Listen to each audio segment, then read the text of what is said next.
하나님 말씀 받습니다. 누가복음 9장 18절서부터 20절까지 말씀 받겠습니다. 누가복음 9장 18절에서부터 20절까지 말씀입니다.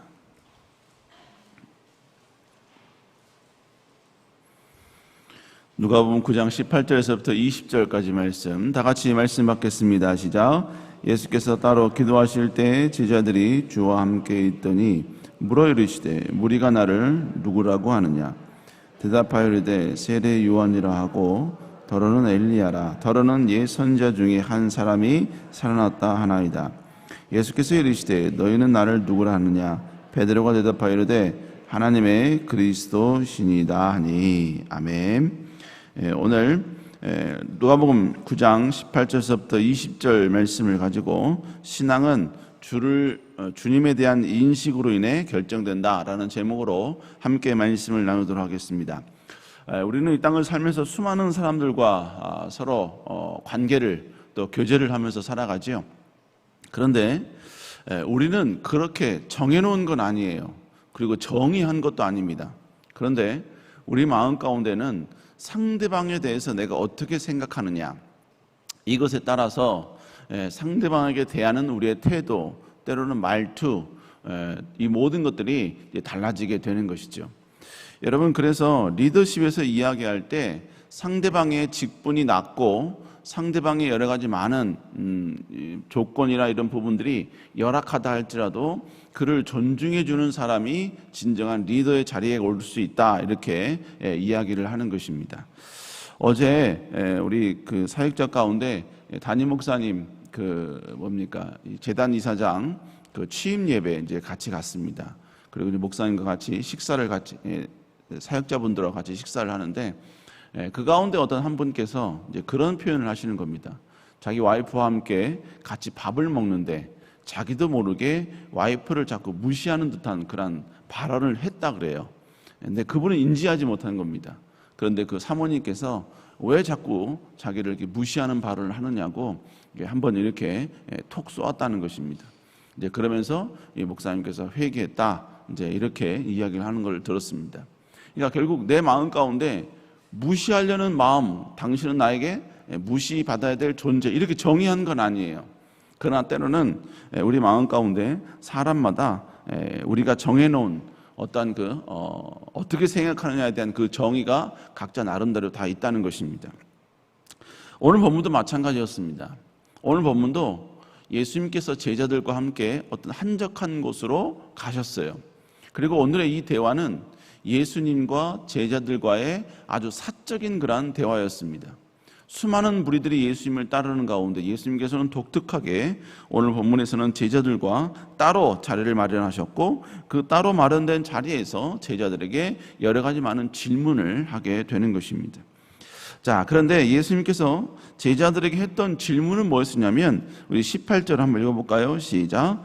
예수께서 따로 기도하실 때 제자들이 주와 함께 있더니 물어 이르되 무리가 나를 누구라고 하느냐? 지금 먼저 제자들에게 질문하는 거예요. 수많은 무리들이 나 예수 그리스도에 대해서, 예수님에 대해서 뭐라고 이야기를 하던 이렇게 질문을 하고 있는 겁니다. 왜냐하면 예수님께서는 이 땅에 오신 목적은 뭐였냐면 예수님이 이 땅에 오신 목적은 분명했지요. 바로 잃어버린 자들을 구원하기 위함이었습니다. 그렇게 많은 사역을 했는데 그러면서 지금까지 수없이 많은 기적도 보이셨고 많은 이적도 보이셨는데 그런 이적을 보았던 수많은 사람들은 과연 예수님에 대해서 뭐라고 이야기하느냐, 이렇게 제자들에게 질문을 하는 것입니다. 자, 그러자 제자들이 수많은 사람들이 예수님에 대해서 어떻게 이야기하고 있는지에 대해서 예수님께 답을 합니다. 우리 19절 읽어볼까요? 시작. 세례 요한이라 하고 한 사람이 살아났다 하나이다. 그러니까 지금 수많은 사람들이 예수님에 대해서 이야기하는 내용을 지금 계속 말씀하고 있죠. 세례 요한, 또한 엘리야, 또 선지자 중에 한 사람이 살아났다, 이렇게 수많은 사람들이 예수님에 대해서 이야기하고 있다는 것이죠. 자, 그러자 예수님께서는 다시 제자들에게 질문을 합니다. 우리 한번 20절 읽습니다. 시작. 너희는 나를 누구라 하느냐? 베드로가 대답하여 이르되 하나님의 그리스도이시니라 하니. 예수님께서 다시 질문하죠. 그러면 너희는 나를 누구라고 생각하느냐? 이 질문에 대해서 베드로가 하나님의 그리스도인이다 이렇게 대답을 합니다. 이것이 오늘 전반적인 내용입니다. 자, 그러면 오늘 본문을 통해서 우리가 알아야 할 내용은 뭐냐면, 첫 번째로 여러분 모두가 예수님에 대한 각자의 다른 인식이 있다라는 것이죠. 오늘 예수님께서 사역하시는 곳곳마다 수많은 사람들이 모여들었습니다. 그리고 예수님의 그 놀라운 기적을 그들은 보았고 경험을 했죠. 그때 예수님에 대한 그 모습을 보았던 수많은 사람들은 이제 예수님에 대한 인식이 조금씩 변화되기 시작을 합니다. 예수님의 기적, 능력, 그리고 기도 응답, 이런 모든 것들은 모든 사람들에게, 따르는 사람들에게 예수님에 대한 인식을 바꾸기 시작했다는 것이죠. 그런데 그들은 뭐라고 고백하냐면, 예수님에 대해서 세례 요한, 때로는 엘리야, 때로는 다른 선지자 이렇게 고백을 했다는 것입니다. 여기서 이 세 종류의 사람들이 의미하는 건 뭐냐면, 바로 이들은 먼저는 하나님께 선택받은 사람들이다. 또 뭐냐면 하나님께서 사용한 사람 가운데 일반 사람과는 다른 놀라운 능력과 권능을 행하는 존재, 바로 이것이 오늘 수많은 사람들이 예수님에 대해서 고백했던 이 세 사람의 특징이었다는 것입니다. 그러니까 지금 그들은 예수님에 대한 인식이 다 다르긴 했습니다. 그러나 그래도 공통점은 뭐냐면, 그들은 예수님을 단지 인간의 수준으로는 이해하지 않았다는 것입니다. 뭔가 더 위대하신 분, 최소한 하나님의 선택과 그리고 하나님의 부르심에 따라서 하나님의 권능과 능력을 부여받아서 놀라운 능력을 행하시는 분, 이렇게 이야기를 하고 있다는 것입니다. 여러분, 이건 우리의 삶에도 마찬가지죠. 이거는 세상에 있는 수많은 사람들도, 또 예수 그리스도를 믿는 우리들도 예수님에 대해서 우리는 인식을 하고 있다는 것입니다. 수많은 사람들은 예수님에 대해서 어떻게 인식하고 있습니까?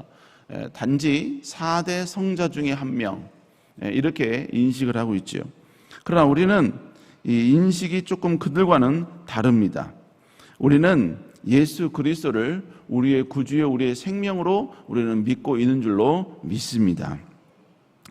점점점, 그런데 우리가 예수 그리스도를 나의 구주로 믿고 우리에게 영원한 생명을 주시는 분으로 우리는 믿고 있으면서도 이제 점점점 우리는 하나님을 인격적으로, 예수 그리스도를 인격적으로 체험하고, 또 나의 삶 가운데 어떤 고난과 역경을 체험하면서 주님에 대한 그 신뢰, 주님에 대한 그 믿음, 여러분 이것이 점점 자라기 시작하면서 이제 예수 그리스도에 대한 우리의 생각과 우리의 가치관과 이 모든 것들이 변화되어지기 시작한다는 것입니다.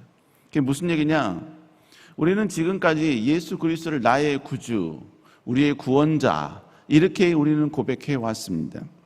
그런데 우리의 삶 가운데, 아니 우리의 행동 가운데 예수 그리스도에 대한 인식이, 분명히 구원자이라는 분명한 인식은 있지만, 우리의 삶 가운데 예수 그리스도를 마치 예수 그리스도가 나를 위해 존재하는 것처럼 우리가 그렇게 예수님을 인식할 때가 있다는 것입니다. 그래서 예수 그리스도는 나의 기도에 응답하시는 그분, 내가 필요한 것을 채워주시는 분, 내가 어떤 연약함이 있을 때 그 연약함을 다시 강함으로 만들어주시는 분. 그러니까 이 모든 것들은 결국은 뭐냐? 예수 그리스도는 나의 삶의 안녕과 평안을 위해서 존재하는 분. 여러분, 이 수준으로만 예수 그리스도를 인식을 하고 있다는 것입니다. 여러분, 물론 예수님은 우리의 기도에 응답해 주시겠다고 약속하신 분이십니다. 뿐만 아니라 우리가 하나님 나라 영광을 위해서 헌신하고 충성하면 반드시 아름다운 것으로 축복을 주시겠다고 약속하신 분이십니다. 그러나 예수 그리스도는 그것이 존재의 목적은 절대로 아니라는 것이죠. 여러분, 예수 그리스도는 우리가 찬양해야 되고 경배해야 될 유일한 분이신 줄로 믿습니다. 여러분, 그러니까 하나님이 나에게 어느 정도 공급해 주셨는가, 어느 정도를 채워주셨느냐에 따라서 나의 충성도, 하나님을 향한 헌신도, 이걸 결정해서는 아니 됩니다. 예수 그리스도는 우리의 생명과 우리의 모든 것을 다 드려도 아깝지 않으신 분인 줄로 믿습니다. 아니, 우리가 하나님께 그 어떠한 축복과 어떠한 혜택과 어떠한 여러분 기도 응답을 받지 못했다 할지라도 우리는 무조건 하나님을 예배하고 무조건 하나님을 경배하고 심지어 하나님을 위하여 그 어떠한 희생과 그 어떤 불편과 그 어떤 고통이 되게 온다 할지라도 우리는 하나님을 높이고 하나님을 경배하고 하나님을 송축하고 드러내야 될 존재가 우리들인 줄로 믿습니다. 하나님이 나를 위해 존재하는 것이 아니라 우리가 하나님을 위해 존재하는 것입니다. 그래서 여러분 성경 곳곳에서는 우리에게 지속적으로 동일하게 이야기하는 내용이 뭡니까? 이사야서 43장 21절에도 내가 이 백성을 창조하였나니 나를 찬송케 하려 함이라 라고 말씀하고 있습니다. 에베소서에서 보면요, 하나님이 우리를 만드신 목적은 뭐냐? 바로 하나님을 예배하고 하나님을 경배하고 하나님을 찬송케 하기 위함이다 라고 이야기하고 있는 것입니다. 하나님이 우리를 위해 존재하는 것이 아니라 우리가 하나님을 경배하고 하나님을 송축하기 위하여 우리가 존재하는 줄로 믿습니다. 그러니까 여러분 성경에 보면 정말로 우리가 위대하다라고 인정하는 대부분의 사람들을 보면 그들은 하나님이 나에게 무언가를 공급해 주었기 때문에 하나님을 경배한 게 아니라 하나님을 경배받으셔야 될 분위기에, 높임 받으셔야 될 분위기에 그들의 생명이 빼앗긴다 할지라도, 그들의 모든 것이 다 앗아간다 할지라도, 빼앗긴다 할지라도 그들은 하나님을 예배하고 하나님을 경배했다는 것입니다. 우리는 욥의 위대함을, 그가 처음에는 재물이 많았죠. 근데 그 재물이 나중에는 2배의 축복을 받았다. 그래서 욥은 위대하다, 욥은 본받고 싶다, 여러분 이렇게 생각하지만 절대로 욥의 위대함은 거기에 있지 않습니다. 욥의 진정한 위대함은 하나님이 자녀 10명을 데려가고 모든 재산을 일순간에 전부 다 앗아간다 할지라도 욥기 1장 후반절에 이야기했던 것처럼 그는 하나님께 원망하지 아니하고 찬양하였더라. 여러분 이 단 한 구절이 욥이 얼마만큼 위대했는지, 하나님을 얼마나 존중했는지 그 모든 것이 거기에 증명이 되는 것입니다. 또한 여러분 욥의 위대함은 그의 부귀에 있는 것이 아니라 사단마저도 욥을 인정하고 있다라는 것입니다. 우리 그리스도인은 진정으로 사단에게도 인정받는 존재가 되어야 되는 것입니다. 그 인정받는 모습이 뭡니까? 내 삶 가운데 어떠한 아픔과 역경과 고난이 온다 할지라도 하나님을 끝없이 존중하고 끝없이 송축하고 하나님을 찬양하는 이 모습을 일관되게 유지하는 것, 바로 그것이 사단에게도 인정받는 모습이다라는 것입니다. 우리 사는 여러분, 우리가 믿는 예수 그리스도는 우리가 경배하고 예배해야 될 유일하신 분인 줄로 믿습니다. 우리가 어떤 불편함과 어떠한 여러분 손해와 그리고 예수님으로 말미암는 그 어떠한 여러분 고통이 우리에게 온다 할지라도, 여러분 그럴지라도 우리는 하나님을 존중히 여기고 높여야 될 분인 줄로 믿습니다. 어떻게 보면요, 그리스도인에게 진정한 위대함은 예수님으로 말미암아 무언가를 얻는 게 우리에게 위대함이 아니라 예수님을 위해서 내가 피해본 것, 예수님을 위해서 내가 희생한 것, 예수님을 위해서 내가 빼앗긴 것, 이것이 바로 그리스도인의 위대함이고 그리스도인의 자랑거리며 그리스도의 위대한 능력이 되는 것입니다. 우리 사는 여러분, 더욱더 예수 그리스도를 더욱더 우리가 경배해야 될 분으로 송축하고 인정할 수 있는 여러분 되시기를 주의 이름으로 축복합니다. 두 번째로, 이제는 주님에 대한 자신의 인식이 있어야 된다는 거예요. 주님에 대한 자신의 인식. 여러분, 이렇게 예수님께서는 수많은 인파들은 예수님에 대해서 어떻게 생각하는가, 이걸 질문하죠. 근데 그 다음에는 예수님은 이제는 거기서 끝나지 않습니다. 이제는 12 제자들에게 아주 직접적인 질문을 하죠. 우리 누가복음 9장 20절 한번 읽어볼까요? 시작.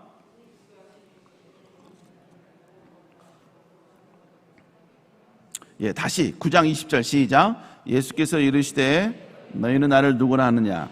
베드로가 대답하여 이르되 하나님의 그리스도이시니라. 예수님은 여기서 뭐라고 지금, 그러면 너희는 나를 누구라고 하느냐? 너희는 나를 누구라 하느냐? 이게 무슨 의미겠습니까? 수많은 사람들이 예수님에 대해서 어떻게 고백을 하든 예수님을 따라가는 너희들은 어떻게 고백하느냐, 이것이 중요하다는 것입니다. 또 어떻게 보면 지금 수많은 따르는 무리들의 답은 틀렸다는 이야기겠지요. 너희들이 정답을 이야기해봐라, 이 말이겠지요. 그런데 그때 여러분 오늘 본문에서는 베드로가 주는 하나님의 그리스도이시니다 이렇게 고백을 했지만, 여러분 우리가 너무나 잘 아는 것처럼 여러분 마태복음 16장 16절에 보면 베드로가 이렇게 이야기하죠. 주는 그리스도시요 살아계신 하나님의 아들이니이다. 여러분 이 고백은 당신은 인간이면서 신이십니다. 당신은 메시아이십니다. 당신은 기름 부은 자이십니다. 여러분 이 모든 것을 전부 다 함축해서 이야기하고 있는 것입니다. 결국 예수님을 통해서 어떤 기적이 일어났기 때문에 따르는 수많은 인파들, 물론 그들의 고백도 중요합니다만 그러나 예수님의 입장에서는 이 12제자들, 먼 훗날 예수 그리스도와 함께 위대한 일을 행해야 될 이 12제자들, 이들이 예수님에 대해서 어떻게 인식하고 있는가, 이것이 무엇보다 중요했다는 것입니다. 사랑하는 여러분, 우리는 예수 그리스도를 따라가는 존재인 줄로 믿습니다. 이건 다른 말로 이야기하면 우리는 예수 그리스도의 영광을 위하여, 예수 그리스도의 계획을 위하여서 우리는 무언가를 해야 될 존재들이라는 것입니다. 여러분 그렇기 때문에 우리는 예수 그리스도에 대한 분명한 우리들만의 그런 인식, 분명한 인식이 있어야 되는 것입니다. 그 인식이 결국 뭡니까? 주는 그리스도시요 살아계신 하나님의 아들이라는 이 분명한 우리의 고백, 우리의 인식이 우리 안에 있어야만 한다라는 것입니다. 여러분 이 고백은 조금 전에 말씀드렸다시피 하나님이 우리에게 뭔가를 주시지 않아도, 뭔가를 공급하지 않아도, 뭔가를 채워주지 않아도, 심지어 나의 기도에 응답해 주지 않는다 할지라도 우리는 무조건적으로 하나님을 찬양하고, 무조건적으로 하나님을 예배하고, 무조건적으로 하나님의 이름을 위하여서 희생할 수 있는 준비가 된 사람이 되어야 된다라는 것을 우리에게 이야기하고 있는 것입니다. 사랑하는 여러분, 주는 그리스도시요 살아계신 하나님의 아들이신 줄로 믿습니다. 유일한 구원자이시며 하나님께서 보내신 유일한 그리스도이신 줄로 믿습니다. 이러한 인식으로 여러분 나아갈 수 있는 여러분 되시기를 주의 이름으로 축복합니다. 근데 여러분 안타깝게요, 베드로가 수많은 제자들 가운데 누구도 대답하지 못했어요. 11명의 제자가 오늘 베드로의 고백을 하지 못했다라는 표현은 결국 뭘 말하는 겁니까? 이 11명의 제자들조차도 예수님에 대한 인식이 지금 갈팡질팡했다는 것이죠. 그러나 베드로가 정답을 이야기합니다. 그저 예수 그리스도의 칭찬을 하시죠. 그런데 이 사건이 있은 이후에, 마태복음 20장에 보면 세베대의 아내가 그의 자녀 2명을 데리고 예수님께 나오는 사건이 발생합니다. 그러면서 뭐라고 이야기하냐면, 세베대 야고보와 요한을 데리고 와서 온 거죠. 그러면서 뭐라고 예수님께 요청을 드렸냐면, 주의 나라가 임할 때 자기 아들을 한쪽에는 예수님의 우편에, 한쪽에는 예수님의 좌편에 두게 해주십시오, 이렇게 고백을 합니다. 이렇게 간청을 합니다. 그런데 예수님께서 이렇게 간청하는 그의 어머니를 보면 예수님께서 너희가 나에게 구하는 것이 무엇인지 알지 못하는도다 라고 말씀하십니다. 그러면서 쭉 이야기를 하시는데, 여러분 그 이하 구절에 보면 이 나머지 10명의 제자들의 반응이 나옵니다. 그 반응을 보면 그들이 분노했다라고 나옵니다. 여러분 지금 주는 그리스도시요 살아계신 하나님의 아들입니다라는 이 고백 이후에 벌어진 사건입니다. 오늘의 이 본문의 이 고백이 진정으로 그들의 고백이었다면, 예수님 옆에 한쪽에는 좌편에 한쪽에는 우편에 예수님으로 말미암아 위대한 권위와 능력을 부여해 주십시오 라는 이 요청 앞에 나머지 10명의 제자들은 절대로 분노해서는 아니 되었습니다. 왜냐하면 예수 그리스도를 믿는 목적이 원래 여러분 이 고백 속에는 그것이 아니라는 의미가 담겨져 있기 때문에 그랬습니다. 그렇습니다. 그러나 그들이 분노했다라는 말의 의미는 무엇이냐? 오늘의 이 고백은 고백으로 끝났지, 그들의 마음속에, 그들의 깊은 인식 속에 예수 그리스도에 대한 이 고백의 인식은 없었다라는 의미인 것입니다. 우리 모두는 예수 그리스도를 진정한 경배의 대상, 송축의 대상으로 우리는 믿고 고백을 합니다. 그러나 제가 초반에 말씀드렸다시피 내가 상대방에 대해서 어떻게 인식하느냐에 따라서 우리의 행동은 달라지게 되어 있습니다. 결국 상대방에 대한 인식은 고백을 통해서도 우리는 알 수 있지만 진정한 상대방에 대한 인식은 그의 행동을 보면 알 수 있게 되는 것입니다. 사랑하는 여러분, 그러므로 신앙생활은 고백을 통해서 시작을 하지만 우리의 행동을 통해서 증명해내야 되는 것입니다. 예수 그리스도는 진정으로 우리의 구주이시며 송축하고 경배해야 될 분이라는 이 모든 것들은 우리의 신앙의 연수로 증명되는 것이 아니라 직위와 어떤 위치로서 증명되는 것이 아니라 우리의 행함과 우리의 충성과 우리의 순종으로 이 모든 것들이 증명이 되게 된다라는 것입니다. 12명의 제자가 진정으로 주는 그리스도시요 살아계신 하나님의 아들입니다 라는 이 모든 고백이 100% 증명된 시기가 언제입니까? 그들이 다 예수님을 통하여 순교했을 때 그들의 진정한 고백이 이 고백이었음을 여러분 아름답게 증명이 되는 것입니다. 우리 사랑하는 여러분, 예수 그리스도는 우리를 위해 존재하는 분이 아니라 우리가 예수 그리스도를 위해 존재하는 분인 줄로 믿습니다. 여러분, 이러한 인식으로 다시 한번 주께 더욱더 가까이 나아가는 여러분 될 수 있기를 주의 이름으로 축복합니다. 기도하시겠습니다. 사랑하는 은혜가 충만하신 주님, 다시 한번 예수 그리스도는 우리가 송축하고 경배해야 할 분, 우리 하나님께서 우리에게 주신 그 모든 것들을 통하여 드러내고 더욱더 아름답게 알려야 될 분임을 다시 인식하며 나가는 저희들 되게 하여 주옵소서. 예수 그리스도로 말미암아 때로는 우리가 손해를 경험하고 아픔을 경험하고 때로는 아버지의 역경과 좌절과 아픔이 우리에게 찾아온다 할지라도 예수님의 영광을 위한 것이라면 다시 한번 그 모든 것들을 기쁨으로 받아들이고 수용할 수 있는 저희들 되게 하여 주옵소서. 아버지의 시간 하나님께 귀한 예물 드린 손길들이 있습니다. 주님, 여호와께서 역사하여 주옵소서. 자녀를 위하여 기도하고 여러 가지 사업과 또 직장의 여러 가지 하나님의 은혜를 위하여 간절히 기도하며 여러 가지 아버지 문제를 놓고 기도합니다. 주님, 은혜 부어주시고 하나님의 강한 성령의 큰 축복과 은혜가 있게 하여 주옵소서. 또한 아버지, 또한 주일학교와 또 청년 범나이트 캠프를 위하여 하나님의 성령의 역사를 임재를 위하여 간절히 기도하는 손길들에게도 하나님께서 크신 은혜와 능력으로 함께하여 주옵소서. 담임 목사님 붙잡아 주시고 건강 강건함 주시며 주님의 새 힘과 새 능력이 언제나 함께하는 귀한 목사님 되게 하여 주옵소서.